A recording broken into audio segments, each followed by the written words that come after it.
Beri tepuk tangan semua buat Tuhan Yesus, puji Tuhan. Oke, silakan duduk semuanya, puji Tuhan. Haleluya, puji Tuhan. Selamat sore semuanya, halo. Selamat sore, saudara. Ayo, lihat kiri kanan, kasih senyum. Sudah tahu nggak, saya rindu banget dengan senyum saudara. Sudah 2 minggu saya nggak lihat senyum saudara. Jadi saya kangen dengan senyum saudara, puji Tuhan. Amin, puji Tuhan, haleluya. Ya, ini minggu yang begitu istimewa buat saya berani mengatakan seperti itu karena kita semua sedang dalam semangat untuk masuk pada journey 2025 ya.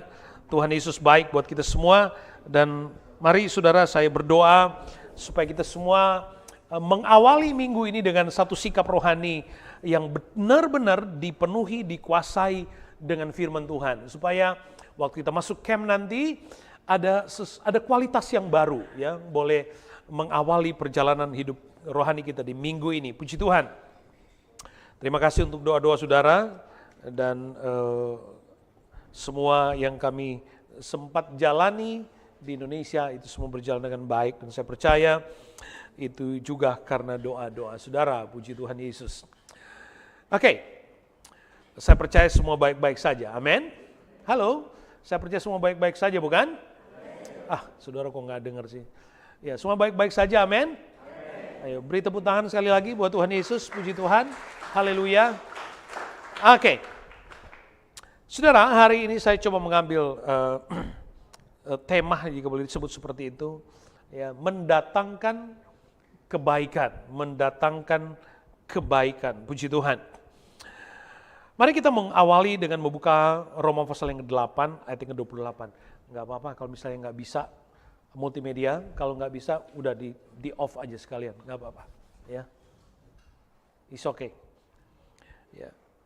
Roma pasal yang ke-8, ayat yang ke-28. Saya baca buat kita semua. Oh, puji Tuhan. Harus ngomong begitu baru dia muncul rupanya ya. Thank you, John. Roma 8 ayat yang ke-28. Saya baca buat kita sekalian.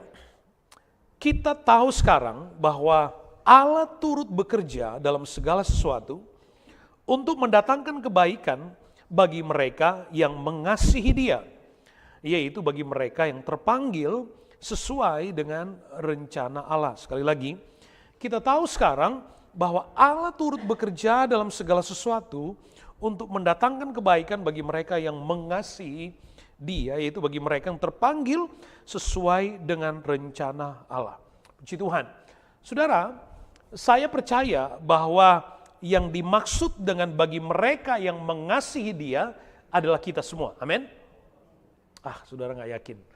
Ya, sekali lagi, saya percaya bahwa yang dimaksud bagi mereka yang mengasihi Dia, itu bagi mereka yang terpanggil sesuai dengan rencana Allah yang ada di dalam ayat ini adalah saya dan saudara. Amin. Benar saudara? Saudara yakin? Susah banget saudara. Ya.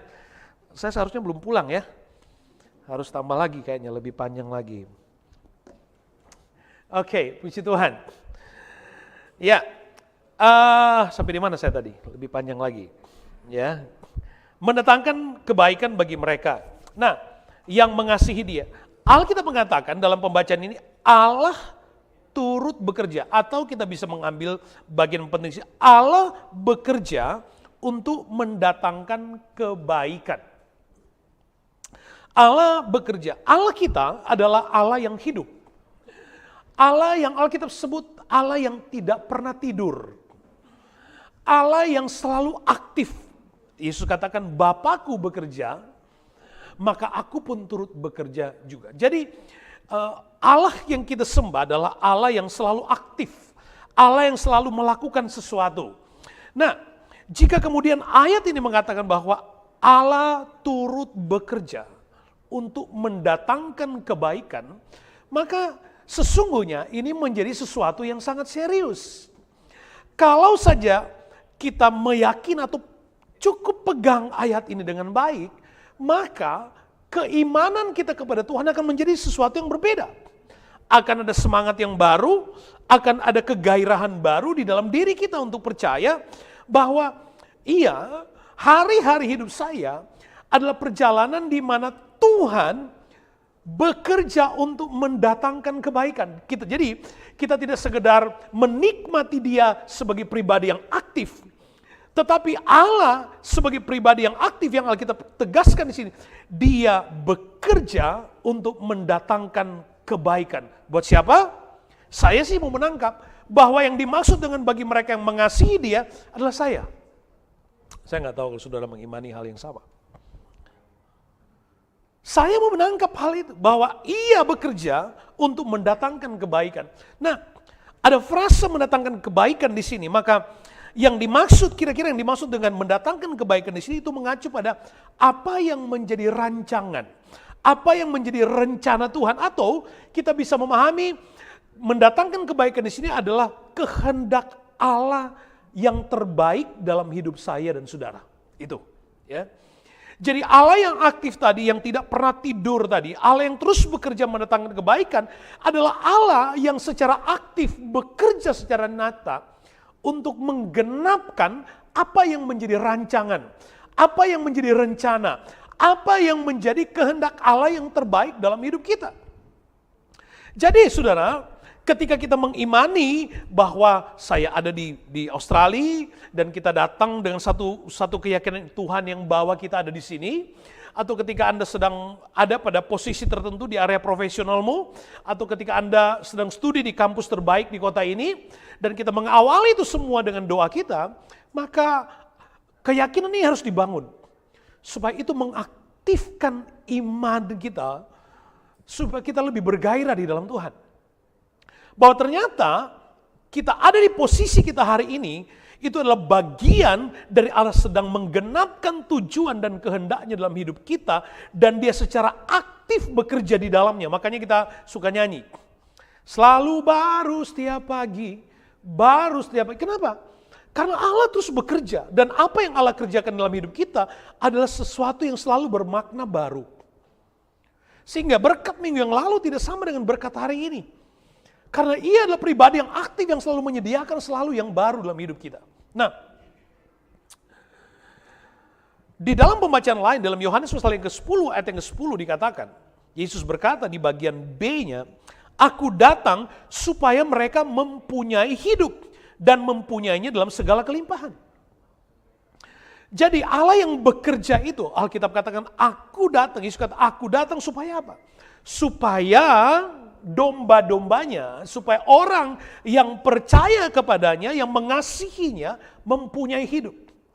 Dan tidak sekedar memilikinya, tapi dikatakan mempunyainya dalam segala kelimpahan.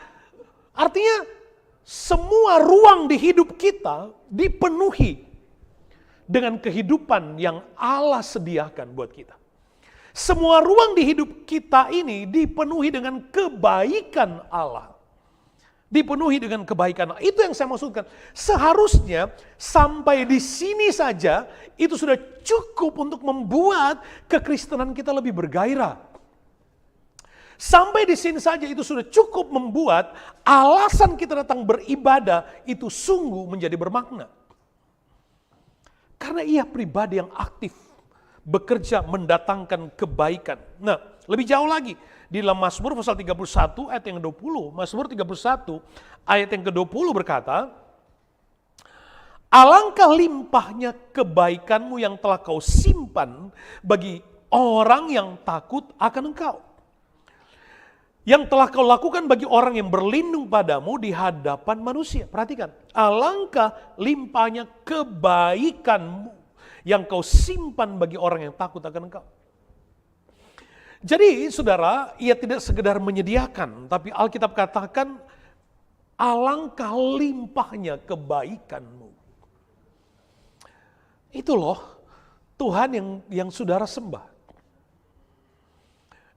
Berlimpah kebaikan Allah yang tersedia buat saya dan saudara.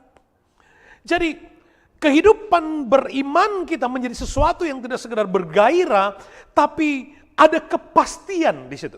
Ada kepastian. Janji yang pasti untuk menikmati. Janji yang pasti yang mendatangkan kebaikan. Ya, mendatangkan kebaikan. Dia memiliki kebaikan yang Alkitab sebut alangkah limpahnya. Di pembacaan yang lain dikatakan, Efesus pasal 2 ayat yang ke-7, supaya pada masa yang akan datang, ia menunjukkan kepada kita kekayaan kasih karunia yang berlimpah-limpah sesuai dengan kebaikannya. Kekayaan kasih karunia yang berlimpah-limpah sesuai dengan kebaikannya terhadap kita dalam Kristus Yesus. Ini yang Allah sediakan buat orang yang mengasihinya. Ini yang Allah sediakan buat gereja Tuhan. Ia bekerja mendatangkan kebaikan. Tangkap ini sebagai pesan Tuhan. Paling tidak kita menangkap ini sebagai remah kita pada hari ini. Sebagai makanan rohani kita untuk mengawali minggu ini masuk pada journey 2025. Itu keyakinan, itu perjalanan iman kita di dalam Tuhan. Bahwa ia bekerja mendatangkan kebaikan. Pegang, tangkap. Tuhan bekerja dalam hidup kita nggak separuh-separuh. Dia menyediakan. Ia tersedia di tangan Tuhan kebaikan. Persoalannya adalah kita mau menangkap, kita mau mengambil, kita mau masuk ke dalam apa enggak. Ia menyediakan. Cuma mau nggak kita, cukup nggak kita beriman untuk kita menikmati, mengalami atau menangkap apa yang Allah sediakan. Sebab akses untuk kita menikmati semua ini, Alkitab katakan bagi mereka yang mengasihinya. Itu dasarnya. Ketika kita percaya, kita yakin, kita mengasihi Tuhan sepenuhnya, maka itu menjadi akses buat kita untuk menikmati kebaikan yang berlimpah-limpah, yang tersedia ada di dalam Tuhan, yang juga menjadi jaminan buat kita di masa depan, disediakan oleh Tuhan. Itu yang membuat keimanan saya itu menjadi sesuatu yang berbeda. Itu yang membuat kegairahan saya melayani untuk berani menghadapi apapun juga. Kenapa? Karena Allah sudah menjamin terlebih dahulu. Tidak ada yang sanggup, tidak ada keadaan apapun yang bisa merampas semangat saya untuk melayani apapun situasinya. Coba kita masuk pada bagian berikutnya. Yang bagian pertama kita mendapat kejelasan di situ, Allah bekerja mendatangkan kebaikan. Di bagian kedua saya ingin angkat di sini, Allah bekerja dalam segala sesuatu. Jadi saudara, bagi kita yang mengasihi Tuhan, bagi kita yang percaya kepada Tuhan, Alkitab katakan Allah turut bekerja dalam segala sesuatu. Tidak ada yang dapat kita sembunyikan di hadapan Tuhan. Tidak ada. Ia tahu semuanya, ia tahu tentang segala sesuatu. Kita nggak bisa menyembunyikan apapun juga di hadapan Tuhan. Anda bisa bersembunyi dari pendeta saudara, tapi Anda nggak bisa bersembunyi dari hadapan Tuhan. Tidak ada yang dapat Anda sembunyikan. Nggak ada tempat untuk bisa menyembunyikan apapun di hadapan Allah. Ia tahu. Nah, kemudian ketika kita mengerti bahwa di dalam segala sesuatu Allah mengerti, Allah tahu, maka Alkitab katakan begini, di dalam semua itu Allah turut bekerja. Allah ada di dalamnya. Untuk apa? Untuk tadi, mendatangkan kebaikan. Jadi ia yang tahu semuanya, ia yang ada di dalam semuanya, di mana tidak ada satu keadaan yang dapat kita sembunyikan di hadapan Tuhan. Ia hadir di sana, ia terus bekerja di dalam segala sesuatu untuk mendatangkan kebaikan. Tapi ayat itu nggak berhenti di situ. Mendatangkan kebaikan bagi mereka yang mengasihi. Paling tidak saya menangkap hari ini, mendatangkan kebaikan bagi saya yang percaya dan mengasihi Tuhan. Apakah kita punya iman yang sama? Amin. Halo, kita punya iman yang sama? Jadi, kalau Allah turut bekerja di dalam segala sesuatu di hidup kita, maka tidak ada peristiwa di dalam hidup kita, cerita apapun di dalam hidup kita yang Allah nggak tahu, yang Allah nggak ngerti. Bahkan, termasuk peristiwa-peristiwa di luar kontrol kita, di luar kemampuan kita dan terjadi dalam hidup kita. Dia ada, dia mengerti, dia melihat semuanya. Dan ketika kita mengasihi Tuhan untuk sebuah peristiwa di hidup kita yang sudah terjadi, yang mungkin kita nggak kehendaki, dan itu telah terjadi bahkan di luar kontrol kita, terjadi dalam hidup kita, Allah sanggup menghadirkan di dalam keadaan itu mendatangkan kebaikan. Ketika kita tetap mengasihi Tuhan. Jadi, ini loh yang menjadi penghiburan, bukan sekedar penghiburan, kekuatan buat kita. Jadi apapun yang pernah kita jalani, hari-hari yang kita jalani sampai di titik hidup kita hari ini, dengan semua pengalaman di hidup kita, kalau kita tetap mengasihi Tuhan, it's okay. Tadi saya merenung, ini khotbah saya tadi pagi. Waktu lihat multimedia, tidak seperti yang kita harapkan. It's okay, nggak apa-apa. Nggak apa-apa kan? Paling tidak kita dilatih untuk belajar. Ini di luar kontrol kita untuk udah terima. Jerry yang dulu, yang baru mulai pelayanan, kalau lihat begini pasti saya noleh ke belakang tuh. Siapa yang salah nih? Gampang saya mempersalahkan orang lain. Tapi kita belajar bahwa di dalam segala sesuatu Allah turut bekerja untuk mendatangkan kebaikan. Dalam hal yang sekecil apapun, di sana kita diajar, dilatih oleh Tuhan. Untuk berdamai dengan diri sendiri, untuk bertumbuh di dalam iman. Supaya apa? Supaya nggak ada faktor eksternal di hidup kita yang dapat mengganggu sukacita kita di dalam Tuhan. Amin. Jadi Allah turut bekerja di dalam segala sesuatu. Allah hadir di dalam segala sesuatu hidup sudah. Anda punya pengalaman apa hari ini? Saya suka ada lagu lama yang dia ganti air mataku jadi permata. Sudah ingat lagunya?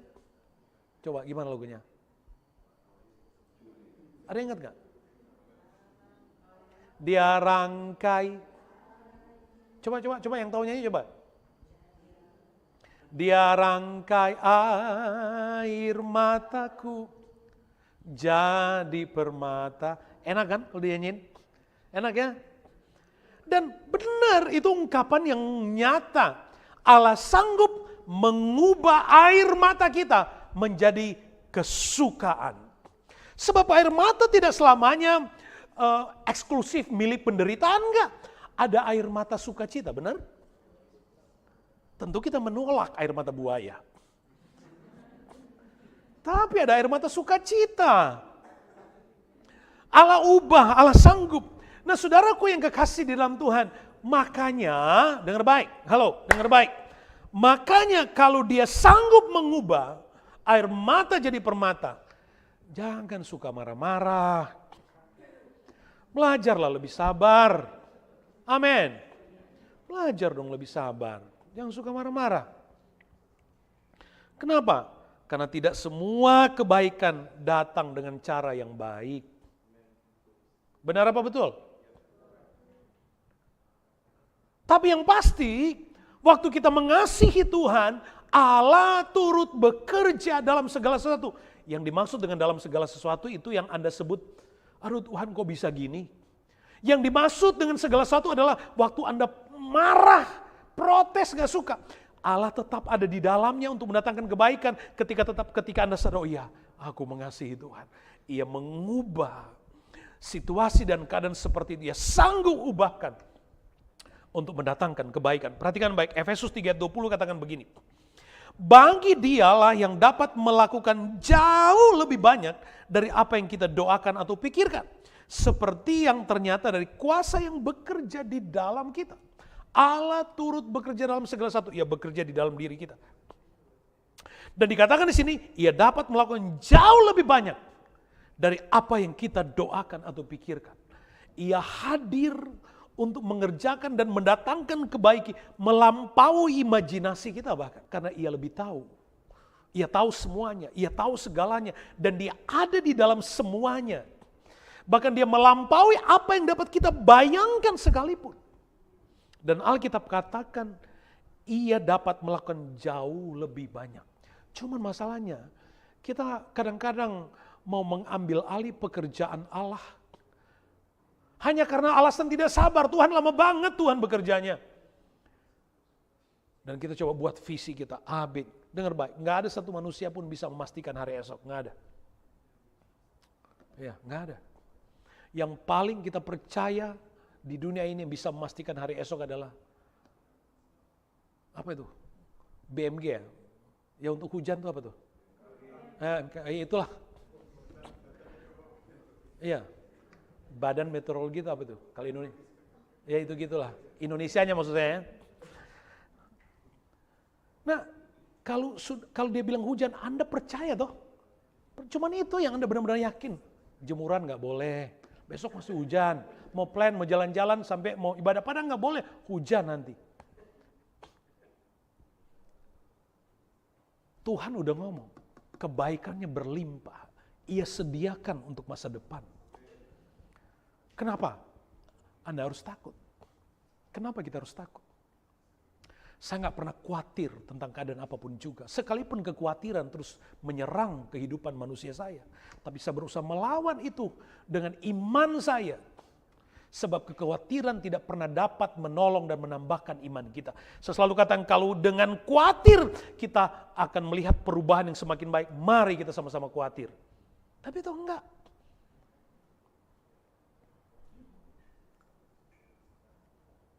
Yeremia 29 ayat 11 katakan begini. Yeremia 29 ayat 11. Sebab aku ini mengetahui rancangan-rancangan apa? Nah, Alkitab katakan sebab aku ini mengetahui kebaikan-kebaikan Allah. Yang di ayat ini disebut rancangan-rancangan apa yang ada padaku. Tuhan yakin banget, percaya diri banget untuk sesuatu yang Ia sediakan buat kita. Aku mengetahui rancangan-rancangan apa yang ada padaku mengenai kamu. Demikian firman Tuhan, itu rancangan damai sejahtera dan bukan rancangan kecelakaan untuk memberikan kepadamu hari depan yang penuh harapan. Allah tahu persis, Tuhan tahu persis apa yang Dia sedang kerjakan. Itu yang dimaksud tadi. Mendatangkan kebaikan. Rancangan-rancangan yang terbaik sesuai dengan kehendak Allah dalam hidup kita. Dan Ia memberikan jaminan buat kita bahwa Ia tahu dalam segala sesuatu Ia taking control untuk setiap peristiwa di hidup kita. Untuk apa? Untuk memberikan jaminan bahwa hari depan kita penuh dengan harapan. Dan kalau Tuhan yang katakan penuh dengan harapan, apalagi yang kita harus khawatirkan? Halo?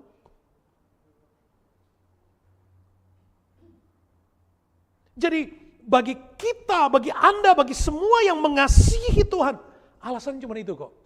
Waktu kita mengasihi Tuhan, semuanya boleh terjadi. Apapun boleh terjadi, tapi di dalam semua dan apapun itu Allah ada di dalamnya dan sanggup mengubah semua itu untuk mendatangkan kebaikan. Mau seperti apapun badainya, tapi kalau Allah ada di dalamnya, maka itu hanya akan membawa kita kepada hal-hal yang lebih besar dari apa yang dapat kita bayangkan. Kenapa? Karena kita punya Tuhan yang aktif. Yang lagu katakan Dia tak pernah gagal karena Dia Allah. Betul? Adakah yang Allah tidak sanggup kerjakan ketika Ia sedang melakukan sesuatu untuk hidup kita? Adakah yang membuat kita ragu untuk apa yang Allah pastikan ada di masa depan kita? Iya, kita punya ukuran-ukuran sebagai manusia, benar aktifkan itu. Tapi itu tidak boleh melampaui iman kita. Nggak boleh melampaui iman kita. Apapun yang kita sebut perencanaan dan visi adalah bagian dari perjalanan iman kita. Dia tidak boleh mengalahkan iman kita. Iman kita.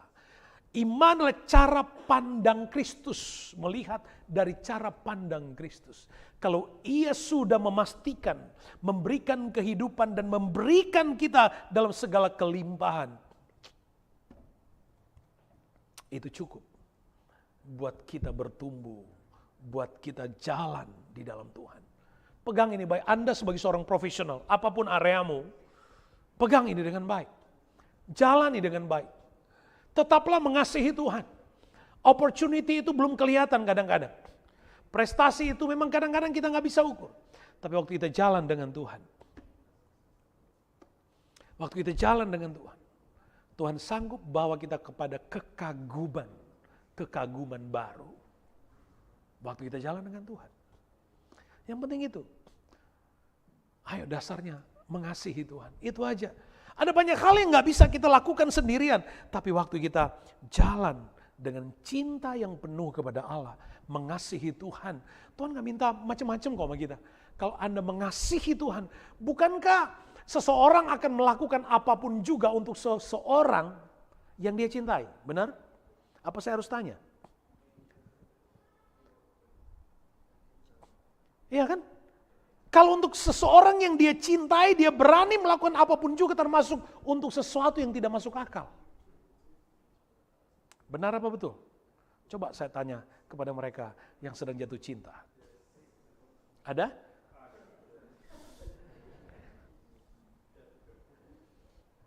Iya kan?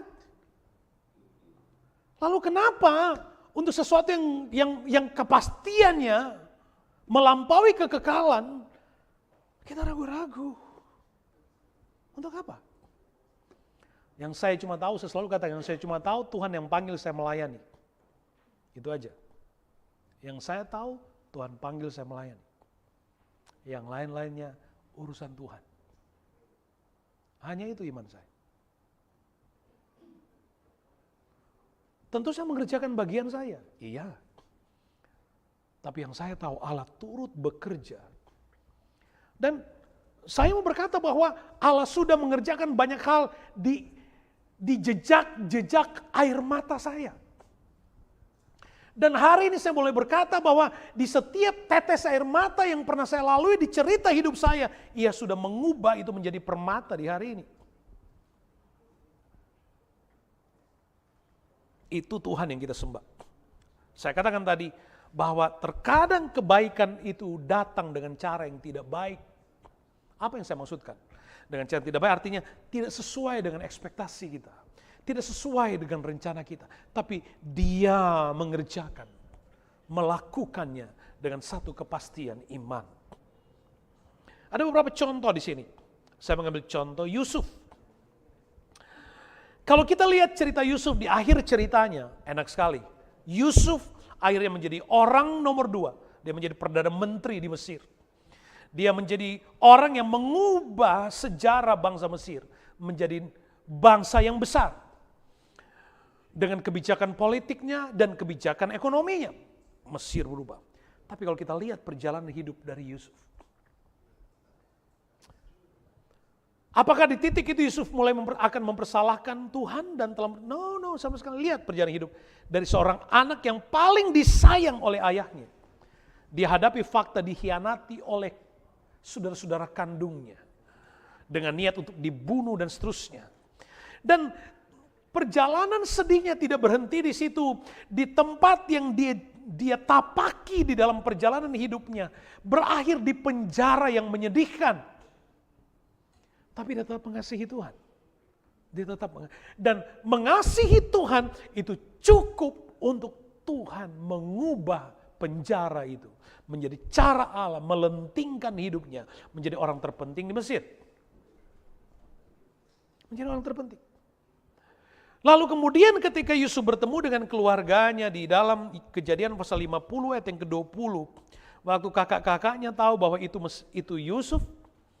Dan kakak-kakaknya sadar bahwa dulu mereka pernah berbuat hal yang tidak baik kepadanya. Makanya sudah tenang aja kalau Anda percaya Tuhan, mengasihi Tuhan. Kalau orang berbuat tidak baik sama Anda, tenang aja. Itu urusan Tuhan. Satu waktu orang yang berbuat tidak baik kepada Anda akan menyesal. Paling tidak seperti itu. Nah, dalam cerita ini, ayat yang ke-20, Yusuf katakan kepada kakak-kakaknya yang berbuat nggak baik, yang mengkhianatinya. Dia katakan, memang kamu telah mereka-rekakan yang jahat terhadap aku. Wah, memang sih dia nggak ngomong kayak bahasa saya, it's okay, nggak apa-apa. Yusuf ngomong sama saudara-saudara kandung, kamu memang sudah merencanakan yang jahat untuk saya. Tapi bahasanya dikatakan, tetapi, nah ini yang penting, tetapi Allah telah mereka-rekakannya untuk kebaikan. Ini loh yang dimaksud. Allah mengerjakan dalam segala sesuatu untuk mendatangkan kebaikan. Tapi Allah telah mereka-rekakannya untuk kebaikan dengan maksud melakukan seperti yang terjadi sekarang ini. Haleluya. Jadi waktu Anda jadi anak Tuhan, mengasihi Tuhan di kampusmu, di kantormu, di bisnismu, dimanapun aktivitas hidupmu, pastikan Anda jalan dengan iman, mengasihi Tuhan. Ada halangan, ada kendala, ada tantangan. Iya ada, karena kita masih hidup di dunia.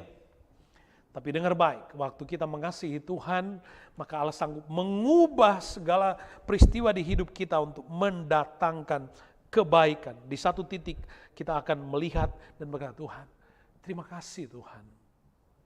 Terima kasih Tuhan. Jadi, makanya itu yang saya katakan, jangan suka marah. Ya, jangan mudah tersinggung. Jangan. Ya, jangan egois. Jangan. Karena setiap masing-masing kita ini punya perjalanan di mana Allah ada di dalamnya. Sehingga saya nggak bisa seenaknya marah kepada keponakan saya yang baru datang.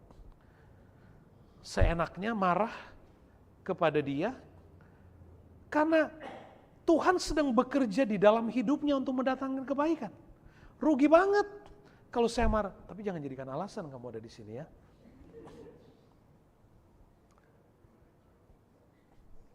Itu loh poin pesannya yang kayak gini. Kita mau berbuat gak enak kepada orang lain. Hey, kalau dia mengasihi Tuhan, segala sesuatu di hidupnya Tuhan ubahkan untuk mendatangkan kebaikan. Rugi kita. Jadi pastikan kita mengasihi Tuhan. Demikian juga dalam peristiwa yang lain. Ada Ayub. Di zamannya Alkitab katakan gak ada orang sesaleh Ayub. Saleh banget. Tapi kemudian dia mengalami peristiwa dari titik tertinggi dia sampai di titik terendah di hidupnya. Dia kehilangan semuanya. Dia kehilangan semuanya, tapi dia tetap percaya Tuhan. Itu cerita simpelnya. Dia tetap percaya Tuhan.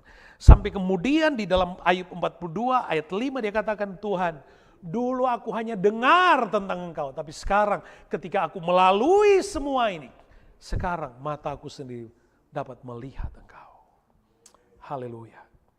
Dan di dalam pengalaman ketika Allah memulihkan Ayub di ayat yang ke-12, Alkitab saya catat begini. Tuhan memberkati Ayub dalam hidupnya yang selanjutnya lebih daripada dalam hidupnya yang dahulu. Kenapa?